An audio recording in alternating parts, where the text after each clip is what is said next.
We'll pick Rama as an example because Rama is a big icon in India. See, he is born as a king and he's coronated as a king, but because of some crazy situations, he's forced to go and live in the jungle with his new bride, a young woman he marries. She's a princess. She's made to live in the palace, but now with this young woman, he goes and lives in the jungle. So today in some stupid movie, they may show you scenes of how she's floating around in the jungle. No, you go and live in the jungle.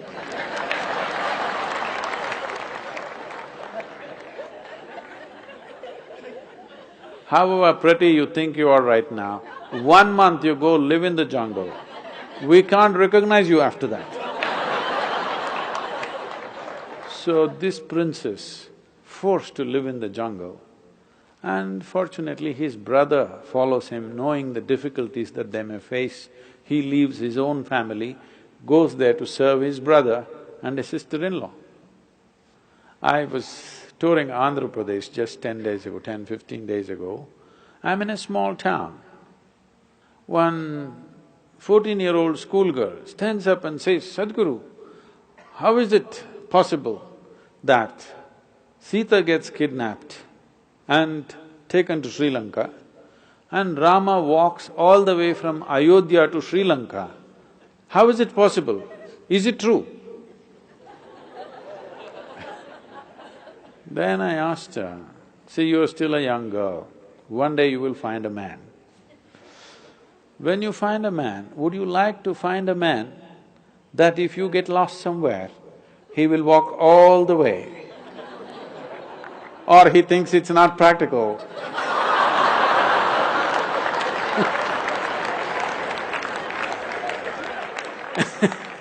And find a girl next door.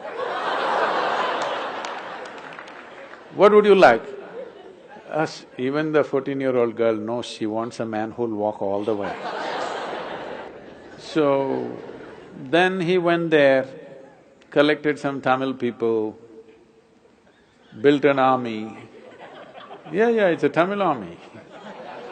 Then fought a battle, went to Sri Lanka, burned down the entire city, brought back his wife with great difficulty.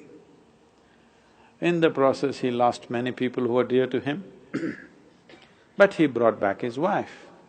But political pressure became so much, he had to put her through kind of a fire test, whatever, of the day.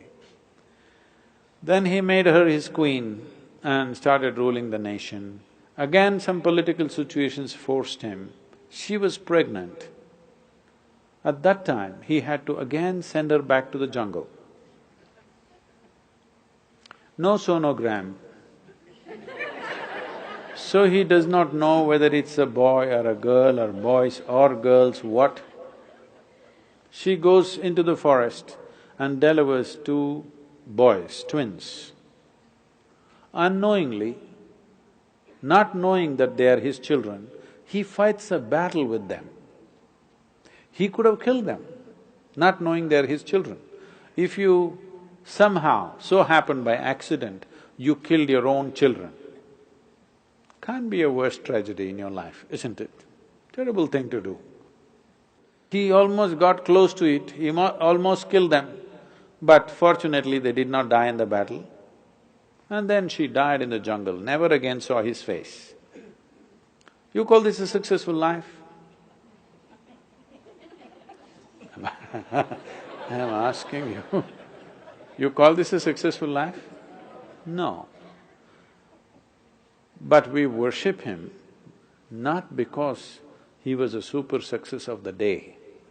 Any one of these events happened in your life, most people would be broken, bitter for the rest of their life. No matter what happened, he never became bitter. He never became angry. He never became hateful. He took all the action that he had to take. He fought battles, but never got angry, never became hateful, never became bitter in his life. Though what life threw at him was one tragedy after another, he remained above it. And we worship that because essentially essentially in your life, this is all it is. What the world will throw at you, it is not 100% your choice. To some extent we can control, that's about it. World may throw anything at you, we don't know what it will throw at you. It may throw disease at you, it may throw death at you, it may throw bullets at you, it may throw shame at you, it may throw all kinds of things. But what you make out of it is 100% yours. Now, this one thing, if you take charge, no matter what world throws at you, you will turn it into your well-being. Then, where you go, what kind of situations you live, whether you go to heaven or hell, doesn't matter because whatever is thrown at you, you know you will turn it into well-being. This quality is what we are worshipping. This quality is what is worth worshipping because this is true with every one of us. If world throws nastiness, you will become nasty. World throws bitterness, you will become bitter. World throws anger, you will become angry. This is the way most human beings live, because he lived above that. We said, he is godlike. But what happened in their life, the physical events of their life, if you look at it, it's one big tragedy. At the age of 32, you got nailed, had a terrible death. You call that a successful life? No. But we bow down to him because it seems, we don't know, but we believe, or people have believed always, that even when he was nailed, he said, they know not what they're doing, forgive them. For that we bow down to him, not because he got nailed. Because getting nailed is not a successful life, isn't it? But even if you nail him, he did not lose his quality. For that we bow down. So that's all that matters to us, whether they existed or not. That they are an inspiration for you, whether everything that's said about them is true or not. Even this is not your problem. You're not a historian, all right? You just need some icon to move towards a better way of existing for yourself, that's all. What does it matter? Krishna did not exist, Jesus did not exist, what does it matter to you? 2000 years ago, whether a man lived or did not live, or it's just a figment of somebody's imagination, what does it matter? It is the quality that matters, isn't it?